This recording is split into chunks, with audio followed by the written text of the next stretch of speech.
À l'aube 2021, le conseil d'administration de l'Office des ports et rades du Gabon a adopté un budget de 14 milliards de francs CFA pour la réalisation de plusieurs projets structurants. Dans cette enveloppe, 12 milliards seront dédiés aux charges de fonctionnement et 2 milliards aux charges d'investissement.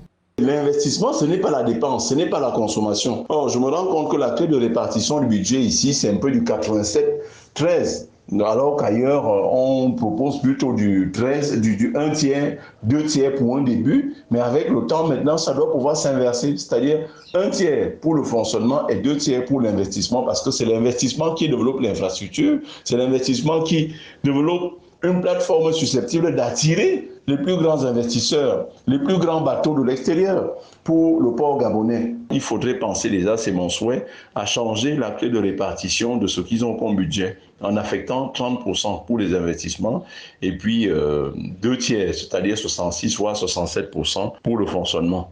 À travers les fonds mobilisés pour les chantiers d'investissement, le conseil d'administration de l'autorité portuaire va poursuivre les travaux de modernisation des infrastructures tout en maintenant la croissance des activités portuaires. Une opération louable, même si le budget rencontre une baisse de 1 milliard de francs CFA par rapport à l'année précédente.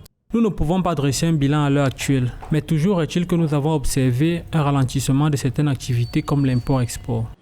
L'Office a vu son chiffre d'affaires et son bénéfice net se situer respectivement à 20 et 74% pour atteindre près de 67 milliards et 656 millions de francs CFA au cours de l'exercice 2019. Une croissance qui devrait chuter en cette fin d'année 2020 marquée par la recrudescence des cas de Covid-19 sur l'étendue du territoire national.